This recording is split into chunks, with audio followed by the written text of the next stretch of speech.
Hello, hello, welcome back again. Welcome to another exciting episode of Carving the Divine TV. My name is Yujiro Seki. I'm a director, writer, and the producer of the documentary Carving the Divine. Carving the Divine is about the Buddhist sculptors of Japan, and I'm ready to present it for the first time in the world. But before I do so, I thought it would be a great idea to introduce basic concepts with Buddhism and the history of Buddhism, so that when you guys finally watch my documentary, you guys can watch at the maximum value. So we've been talking about the Buddhist statuary of Japan for a little bit. Now we're gonna go even deep into the world of Buddhism. So I'm very excited that you are back again, Mr. Mark Schumacher. Welcome back again. Thank you. Yoroshiku. Thank you so much. So yeah, in case anybody who doesn't know anything about you, please tell us about yourself. Okay, I've been here in Japan for over half my life, living in the ancient, or not ancient, the medieval capital of Japan, Kamakura. And this is where I fell in love with Buddhist statuary, and I've been studying statuary, their meanings, the gods, Buddhism, temple life for the past 25 years. And I've created a web page, the A to Z photo dictionary of Japanese religious statuary, which you can find online at onmarkproductions.com. And once you get to the homepage, there's a picture of a Buddha. Just click the Buddha and off you go. Awesome, awesome. It's a wonderful resource, wonderful website. So I encourage everybody to take a look at the website. So Mr. Merck, today I would like to ask you a little history about the Buddhist statuary, how it traveled from India to Japan. I know it's a big topic, so I'm really sorry for asking you a loaded question, but I think you can give us some idea of what it's all about, please. Well, let me start from a different perspective. The word Buddha is an Indian word, a Sanskrit word, and it originally was used to refer to the founding father of Buddhism, Shakyamuni, who founded Buddhism at 500 BC. Buddha, the term itself, means awakened and enlightened and liberated. And even today, the ultimate goal of all practitioners of Buddhism is to attain Buddhahood, to become awakened, to become enlightened, to become liberated. And even today in Japan and most of East Asia, the schools of Buddhism say that anyone can attain enlightenment. Anyone, a woman, a man, poor, rich, you don't have to be a monk to attain enlightenment. And some schools even say you can attain enlightenment in this life, the quick path to enlightenment. So, consequently, nearly all schools of Buddhism believe there are many, many, many Buddha, and that the Shakyamuni, Shaka Buddha, the founder of Buddhism, he is only one among many different Buddha. Okay? Are you following me? Yes, for sure. Thank you, sir. So then, as many viewers do know, Buddhism originated in India around 500 BC from a man named Shakyamuni. And in Japan, he's known as Shaka Buddha, Shaka Nyorai. And he was the first man to achieve enlightenment. But for the 5 centuries after his death, his teachings were preserved only in the memories of his disciples and followers. Nothing was written down. There were no written records. There was no artistic representation. There was no humanistic or anthropomorphic artistic statuary. There was no statuary of the Buddha for 500 years. It wasn't until around the 1st century of the Common Era in northwest India, very close to Afghanistan and Pakistan, Gandhara, that we see the earliest humanistic representations of the Buddha. Now, by this time, the 1st century of the Common Era, by this time, Buddhism had also spread to Central Asia, had spread to Southeast Asia, and more importantly, had spread to China, where it blossomed. And from China, it spread to Korea by the 4th century. And from Korea, it spread to Japan in the middle 6th century, around 550 AD or so. It came here to Japan. Now, by this time, the representation of the Buddha and Buddhist deities, the representations had been standardized. I mean, so the Buddha all share certain common characteristics. The Bodhisattva all share certain common characteristics. The Japanese received these and followed suit, and they still use these common attributes. In the early years in Japan, for the first 200 years in Japan, metal casting, usually gilt bronze, was the preferred way to make a statue. Although you did have clay statues, dry lacquer statues, wood statues, and stone statues. But in those days, metal was the preferred material. It wasn't until around the Heian period, 10th century or so, where wood became the primary material for making Buddhist statuary, and then wood has dominated up till today then as a material for making statuary. So I've often wondered why wood became the preferred method, and I think I have two answers. One is that Japan has abundant forests, and they have wonderful cypress trees, nutmeg trees, Zelkova trees, keyaki, hinoki, any number of different kinds of woods. And the second reason I think wood was preferred goes back to Japan's ancient practice of tree worship.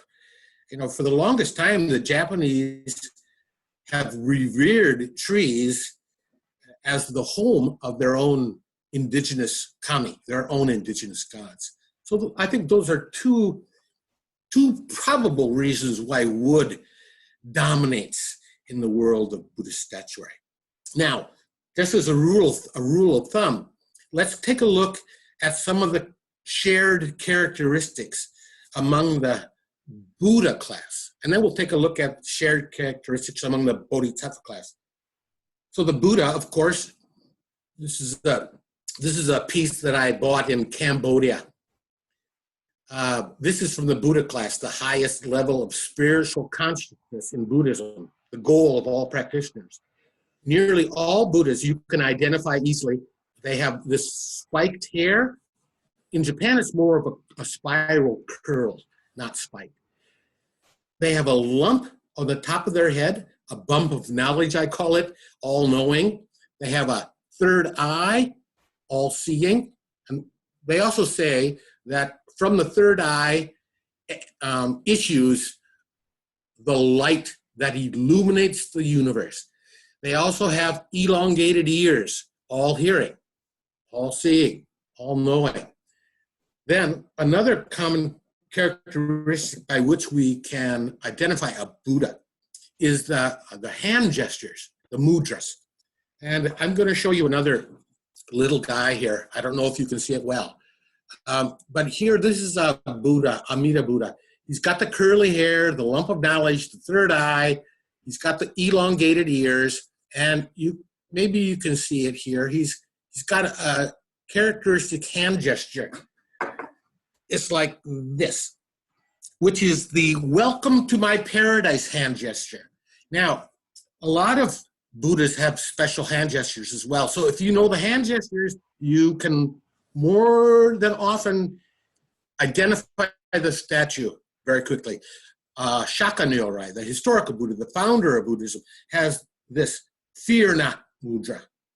Yakushi Buddha, the Buddha of medicine and healing, carries a medicine jar in his left hand.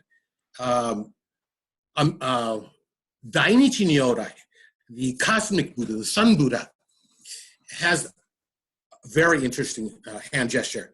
The 5 fingers of the left hand represent the 5 elements: earth, water, fire, air, space. And these are inanimate. It is only through consciousness. So we take the index finger of the left hand and we grasp it with the right hand. This is Dainichi's mudra. He's the only Buddha who has this hand gesture. So if you see that hand gesture, you already know who the deity is. So these are quick and easy ways to identify the Buddha class. The bump of knowledge, the third eye, the elongated ears, and the hand gestures. And another way is the Buddha are always not always, but nearly always, there are exceptions, simply dressed in a simple gown with no ornamentation, no jewelry, no earrings, no funky crowns, but just a simple gown. The Bodhisattva, on the other hand, the Bodhisattva are the second highest class. And the Bodhisattva really means Bodhisattva. Sattva means being, and Bodhi means attaining Buddhahood. So the Bodhisattva, in Japan they call the Bodhisattva, are called the Bosatsu. These Bodhisattva will surely become Buddha. They will become Buddha. They're destined to become Buddha. But for a time, they postpone enlightenment to stay here in this world among the living to help everyone else achieve the same state of consciousness. Now, these Bodhisattva you can recognize generally because they wear very wonderful gowns, princely gowns. They usually have earrings and ornamentations there. Their hair is in a top knot. They have crowns and such. So, for example, here's a Bodhisattva face. You can see a very elaborate hair. You can see an elaborate crown. You can see that she's wearing earrings as well. Yeah. Right. Yeah, little things. hard to see it, but okay. I'm sorry if you can't see so clearly. This one I bought in China. Usually the Bodhisattva are also identified as serving the Buddha. And so usually a Bodhisattva will have a Buddha atop their crown. In this case, we know this is the goddess of mercy. So we already know that this is going to be Amida Buddha, Amida Nyorai, who is the Buddha of infinite light and life. There are exceptions to all rules, but just remember Bodhisattva usually are adorned with ornamentations, decorations, jewelry, necklaces, and wear very wonderful gowns. And there are exceptions. One of the most important exceptions is Jizo Bosatsu. Jizo, whose name literally means earth repository or earth store, protects all of us in the 6 realms of karmic rebirth, but especially he is our defender when we die and go to the underworld where we have to undergo judgment. And then we are reborn in one of the 6 realms of karmic rebirth. But he's our defender. He is almost nearly always shown simply bald-headed monk wearing a very simple robe. Here we see him with his hands in prayer. This particular form of Jizo is nearly always found in graveyards. Memorial stones will show him with these hands in prayer. But more generally, Jizo is shown with a wish-granting jewel in one hand and a six-ring staff in the other hand. And the 6 rings represent the 6 realms of karmic rebirth, because Jizo goes to all these different realms to help everybody. So if you see a deity holding a 6-ring staff, that's bald, and holding a wish-granting jewel, you'll know right away, you'll know it's Jizo Bosatsu. Then, of course, there are other levels. There are actually 10 levels of spiritual consciousness. The very top is the Buddha. And then just underneath the Buddha is the Bodhisattva. And we just talked about them. Under there, that we have the wrathful, fierce-looking Myo-o. And they are essentially, they're translated as wisdom kings or mantra kings. But they are always surrounded with fire as a halo. And they're always holding terrible weapons. They usually have fangs, and they look fierce and wrathful. And they mostly appear in the mandala. Basically, they are messengers of Dainichi Buddha, the cosmic Buddha, the Sun Buddha. And they look fierce and menacing because they want to frighten and overcome evil. And they also want to frighten people into becoming faithful. Below them is one of the biggest classes of deities, and these are called the Tenbu. And the Ten, which is the Chinese character, Japanese character for heaven, the Tenbu can be translated as heavenly beings, celestial beings, or in America, we'd probably say angels. Now, this group of deities is very interesting. They originally were Hindu gods that were subdued and converted to Buddhism and then adopted into the Buddhist pantheon. And there's a lot of them. There's like Benzai Ten, Bishamon Ten, Daikoku Ten, Marishi Ten. Any deity whose last part of their name ends with a 10 tells you that they're part of this category. This category has both fierce and gentle deities. 2 of the deities that you will probably see most often from the Tenbu group that are the neo-guardians. There's 2 of them. There's a pair.